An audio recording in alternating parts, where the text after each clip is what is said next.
Hello everyone. तो आज की सीरीज में मैं आप सभी के साथ शेयर करूंगी भारतीय संविधान से रिलेटेड प्रीवियस ईयर में पूछे गए मोस्ट इंपॉर्टेंट सेलेक्टेड 40 क्वेश्चंस को। तो ये सीरीज आप सभी के लिए बहुत ज़्यादा यूजफुल होने वाली है, तो इसके लिए आप सीरीज में लास्ट तक बने रहें। तो चलिए कंटिन्यू करते हैं हम आज की इस क्लास को। पहला क्वेश्चन है, भारतीय संविधान में कुल अनुसूचियां हैं। देखिए कुल अनुसूचियां आपसे पूछा गया है, ठीक। तो देखिए कुल अनुसूचियां वर्तमान में है 12, और अगर आपसे पूछा जाए कि मूल संविधान में, तो दोनों में डिफरेंस है, समझना है। मूल संविधान मतलब जब स्टार्टिंग में संविधान बना था उस वक्त संविधान में केवल 8 अनुसूचियां थी। 9वीं 10वीं 11वीं और 12वीं अनुसूची को बाद में जोड़ा गया है। सेकंड क्वेश्चन है, भारत के संविधान की चौथी अनुसूची विवेचित करती है, यानी कि जो चौथी अनुसूची हमारे संविधान की वो किस चीज को दर्शाती है, आपसे पूछा जा रहा है। तो ये राज्य सभा में स्थानों के आवंटन को दर्शाती है, ठीक है। तो ऑप्शन ए इसका राइट आंसर होगा। अगला इंपॉर्टेंट क्वेश्चन है, देखिए भारत के संविधान के अंतर्गत आर्थिक योजना का विषय है। देखिए जो आर्थिक योजना का विषय है ये समवर्ती सूची में है, तो ऑप्शन बी इसका राइट आंसर होगा। क्वेश्चन नंबर 4 है, देखिए निम्नलिखित में कौन सा विषय समवर्ती सूची में शामिल है। देखिए समवर्ती सूची में आपसे पूछा जा रहा है, ठीक है। इंपॉर्टेंट क्वेश्चन है। देखिए समवर्ती सूची में पूछा जा रहा है, शिक्षा समवर्ती सूची के अंतर्गत आती है, और प्रारंभ में देखिए जो एजुकेशन है ये राज्य सूची में थी। बाद में क्या हुआ, जो संघ और राज्य थे उन्होंने ये प्लान किया कि एक समान एजुकेशन हो, तो इसे देखते हुए ही 42वें संविधान संशोधन 1976 के तहत जो शिक्षा है उसे समवर्ती सूची में रखा गया है, तो ऑप्शन सी इसका करेक्ट आंसर होगा। नेक्स्ट क्वेश्चन है, भारतीय संविधान के किस अनुसूची में दल बदल विरोधी कानून को रखा गया है। तो राइट आंसर है ऑप्शन सी 10वीं अनुसूची में। 52वें संविधान संशोधन के तहत 1985 में इसे जोड़ा गया था 10वीं अनुसूची में। अगला क्वेश्चन है, पंचायती राज विषय निम्नलिखित में किस अनुसूची में शामिल है। तो देखिए राइट आंसर होगा राज्य सूची में, ठीक है। जो पंचायती राज विषय है इसे राज्य सूची में रखा गया है। नेक्स्ट इंपॉर्टेंट क्वेश्चन है, देखिए कई बार आपसे कॉम्पिटिटिव एग्जाम्स में पूछा जाता है, भारतीय संविधान की प्रस्तावना में समाजवादी शब्द किस संशोधन के तहत जोड़ा गया है। देखिए समाजवादी शब्द आपसे पूछा जा रहा है, ठीक है। तो ये 42वें संविधान संशोधन के तहत 1976 में, ठीक है, भारतीय संविधान में जोड़ा गया। क्वेश्चन नंबर 8 है, निम्नलिखित में कौन भारत को धर्मनिरपेक्ष राज्य वर्णित करता है। देखिए धर्मनिरपेक्ष राज्य आपसे पूछा जा रहा है, तो राइट आंसर है संविधान की प्रस्तावना। जनरली देखिए जो भारत का मूल संविधान था उसमें धर्मनिरपेक्ष शब्द नहीं था, ठीक है। इसे बाद में 42वें संविधान संशोधन के तहत 1976 में जोड़ा गया। अगला इंपॉर्टेंट क्वेश्चन है, भारतीय संविधान की प्रस्तावना में पंथ निरपेक्ष शब्द जोड़ा गया था। देखिए ये शब्द जोड़ा गया था 42वें संविधान संशोधन 1976 के तहत, तो ऑप्शन ए इसका राइट आंसर होगा। क्वेश्चन नंबर 10 है, निम्नलिखित में कौन सा शब्द भारत की संविधान की उद्देशिका में नहीं है। देखिए उद्देशिका कहिए या प्रस्तावना दोनों एक ही है, ठीक है। समाजवादी, पंथ निरपेक्ष, प्रभुता संपन्न या फिर लोक कल्याण। तो देखिए ये तीनों शब्द समाजवादी, पंथ निरपेक्षता, प्रभुता संपन्न जो है इसकी उद्देशिका में शामिल हैं, लेकिन जो लोक कल्याण है ये इसकी प्रस्तावना में शामिल नहीं है, ठीक है। तो ऑप्शन डी इसका राइट आंसर होगा। अगला इंपॉर्टेंट क्वेश्चन है, भारतीय संविधान का कौन सा भाग संविधान की आत्मा कहलाता है। देखिए संविधान की आत्मा आपसे पूछा जा रहा है, बहुत ही इंपॉर्टेंट क्वेश्चन है, ये कई बार एग्जाम्स में पूछा जाता है। तो देखिए जो इसकी उद्देशिका यानी कि प्रस्तावना है उसी को भारत की संविधान की आत्मा कहा जाता है। अगला क्वेश्चन है, देखिए भारत के संविधान में उद्देशिका में कितने प्रकार की न्याय की व्यवस्था की गई है। देखिए उद्देशिका से मतलब है प्रस्तावना से, तो आपसे पूछा जा रहा है इसमें न्याय की व्यवस्था कितने प्रकार से की गई है। तो इसका राइट आंसर होगा ऑप्शन सी 3 प्रकार से। अब वो 3 प्रकार कौन कौन से हैं वो भी आप जान लें। पहला है देखिए सामाजिक, दूसरा है आर्थिक और तीसरा है राजनीतिक। 3 तरह के न्याय जो हैं वो भारतीय संविधान की प्रस्तावना में व्यवस्थित हैं। क्वेश्चन नंबर 13 है, भारतीय संघवाद को सहकारी संघवाद किसने कहा। देखिए सहकारी संघवाद पूछा जा रहा है, तो ये कहा जी ऑस्टिन ने। और अगर आपसे पूछा जाए कि भारत का संविधान अर्धसंघीय है ये किसने कहा, तो आपको ध्यान रखना है केसी वीयर ने कहा है। यहाँ पे देखिए केसी वीयर दिया गया है, यहाँ पर वीयर होगा, ठीक है। केसी वीयर ने कहा है कि ये क्या है, अर्धसंघीय है। तो दोनों पॉइंट आपको क्लियर होने चाहिए। क्वेश्चन नंबर 14 है, किस वर्ष जन गण मन को भारत का राष्ट्रगान के रूप में अपनाया गया? तो ये अपनाया गया था 24 जनवरी 1950 को। ऑप्शन ए इसका राइट आंसर होगा। क्वेश्चन नंबर 15 है, भारतीय राष्ट्रीय ध्वज में चक्र किसका प्रतीक है? देखिए चक्र आपसे पूछा जा रहा है। जैसा कि आप सब लोग जानते ही हैं कि झंडे में जो सफ़ेद वाली पट्टी होती है उसमें नीले रंग का चक्र बना होता है, जिसमें टोटल 24 तिल्लियाँ होती हैं। कभी कभी इसके रिगार्डिंग भी क्वेश्चन पूछा जाता है, और ये चक्र है न्याय का प्रतीक। तो ऑप्शन बी इसका करेक्ट आंसर होगा। अगला इंपॉर्टेंट क्वेश्चन है, देखिए नए राज्य के गठन की शक्ति निहित होती है। देखिए जब कोई नया राज्य बनता है उसका गठन की शक्ति किसमें होती है पूछा जा रहा है। तो देखिए अनुच्छेद 3 के तहत नए राज्यों के निर्माण, उनकी सीमाओं तथा नाम में परिवर्तन का जो अधिकार है वो भारतीय संसद को है। ऑप्शन ए इसका राइट आंसर होगा। नेक्स्ट क्वेश्चन है, भारतीय संघ के अंतर्गत किसी राज्य को मिलाने का अधिकार किसे है? तो राज्य को मिलाने का अधिकार भी संसद के पास ही है। ठीक है, तो ऑप्शन बी इसका करेक्ट आंसर होगा। क्वेश्चन नंबर 18 है, किस संविधान संशोधन द्वारा दिल्ली को राष्ट्रीय राजधानी क्षेत्र का दर्जा दिया गया है?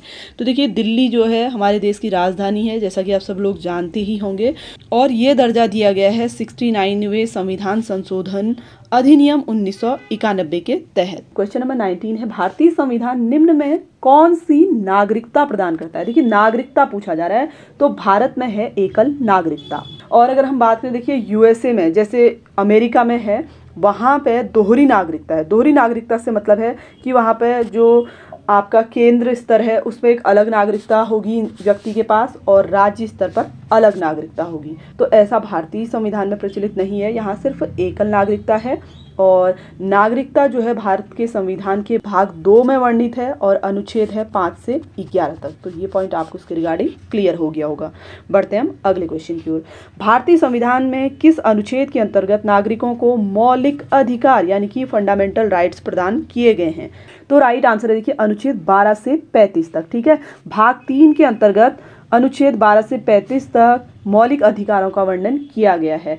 और देखिए कुल मौलिक अधिकारों की संख्या है 6। ये आप लोग ध्यान रखें, कई बार आपसे एग्जाम में पूछा जाता है। ठीक है, समानता का अधिकार, स्वतंत्रता का अधिकार, शोषण के विरुद्ध अधिकार है, चौथा है धर्म की स्वतंत्रता का अधिकार, संस्कृति और शिक्षा संबंधी अधिकार, और छठा है संवैधानिक उपचारों का अधिकार। तो 6 जो मौलिक अधिकार हैं ये आपको बाय हार्ट याद भी होने चाहिए।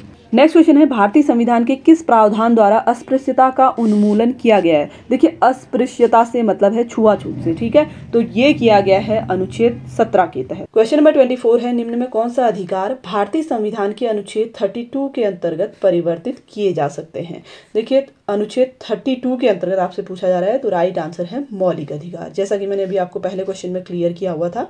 ठीक है, तो अनुच्छेद 32 के अंतर्गत मौलिक अधिकारों को उच्चतम न्यायालय के द्वारा प्रवर्तित कराया जा सकता है। अगला इंपॉर्टेंट क्वेश्चन है, संविधान के अंतर्गत मूल अधिकारों का संरक्षक कौन है? देखिए जो मूल अधिकार है हमारे, उनका संरक्षक कौन होता है पूछा जा रहा है, तो राइट आंसर होगा सर्वोच्च न्यायालय। ठीक है, ऑप्शन बी इसका करेक्ट आंसर होगा। अगला इंपॉर्टेंट क्वेश्चन है, देखिए किस संशोधन द्वारा संपत्ति का अधिकार समाप्त किया गया है? देखिए संपत्ति का अधिकार आपसे पूछा जा रहा है, जैसा कि आप सब लोग जानते ही होंगे, पहले जो संपत्ति का अधिकार था वो मूल अधिकार के अंतर्गत आता था, और इसे संविधान के 44वें संशोधन अधिनियम 1978 द्वारा इसको मूल अधिकारों की श्रेणी से हटा दिया गया है। ठीक है, तो राइट आंसर हो जाएगा option C. Next important question है, भारतीय संविधान मान्यता देता है? देखिए जो भारतीय संविधान है वो धार्मिक और भाषाई अल्पसंख्यकों को मान्यता देता है, तो राइट आंसर हो जाएगा ऑप्शन सी।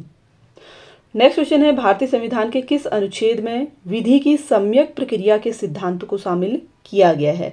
तो राइट आंसर है अनुच्छेद 21 में।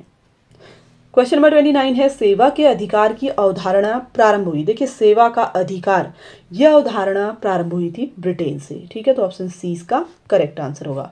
अगला इंपॉर्टेंट क्वेश्चन है, देखिए नीति निर्देशक सिद्धांत यानी कि जो डायरेक्टिव प्रिंसिपल हैं वो क्या है? वाद योग है, मौलिक अधिकार है, वाद योग नहीं है, या इनमें से कोई नहीं? तो देखिए इसका राइट आंसर हो जाएगा ये वाद योग नहीं है। अनुच्छेद 37 के तहत इनको न्यायालय द्वारा प्रवर्तित नहीं किया जा सकता। ठीक है, तो ऑप्शन सी इसका करेक्ट आंसर होगा। क्वेश्चन नंबर 31 है, भारत के संविधान के अंतर्गत ग्राम पंचायतों का गठन एक मूल अधिकार है, एक मूल कर्तव्य है, निर्देशक सिद्धांत है, इनमें से कोई नहीं। तो देखिए, ग्राम पंचायतों का जो गठन है ये एक निर्देशक सिद्धांत है। ठीक है, अनुच्छेद जो 40 है, ठीक है, अनुच्छेद 40 के अंतर्गत सरकार को ग्राम पंचायतों को संगठित करने के लिए ये निर्देशित करता है। क्वेश्चन नंबर 32 है, भारतीय संविधान का कौन सा अनुच्छेद भारत के विदेश नीति से संबंधित है? देखिए, विदेश नीति से आपसे पूछा जा रहा है, तो राइट आंसर है अनुच्छेद 51। क्वेश्चन नंबर 33 है, संविधान में मौलिक कर्तव्यों को कब सम्मिलित किया गया? देखिए, मौलिक कर्तव्यों को पूछा जा रहा है, तो राइट आंसर है 42वें संविधान संशोधन 1976 के तहत। तो ऑप्शन ए इसका करेक्ट आंसर होगा।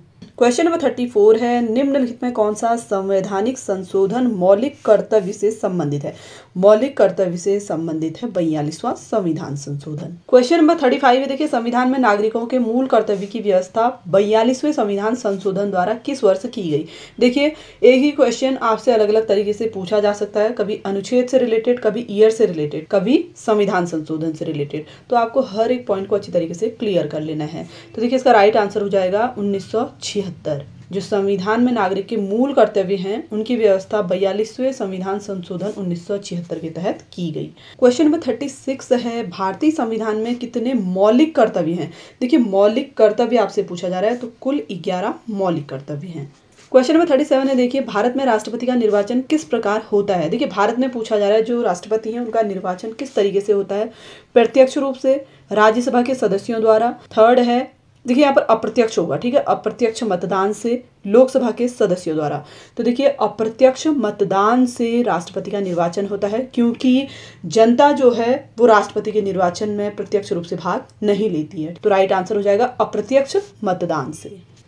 नेक्स्ट क्वेश्चन है, भारत के राष्ट्रपति अपनी शक्तियों का प्रयोग करते हैं? देखिए, ये अपनी शक्तियों का प्रयोग करते हैं सीधे अथवा अपने अधीनस्थ अधिकारियों द्वारा। तो ऑप्शन डी इसका राइट आंसर होगा। क्वेश्चन नंबर 39 है, भारतीय संविधान का कौन सा अनुच्छेद राष्ट्रपति के पद के लिए? देखिए, अगर राष्ट्रपति के पद पर आसीन होना है तो उसके निर्वाचन की योग्यताएं कौन निर्धारित करता है? किस अनुच्छेद द्वारा ये निर्धारित किया जाता है कि राष्ट्रपति के लिए क्या क्या योग्यताएं होनी चाहिए? तो राइट आंसर होगा ऑप्शन सी अनुच्छेद 57।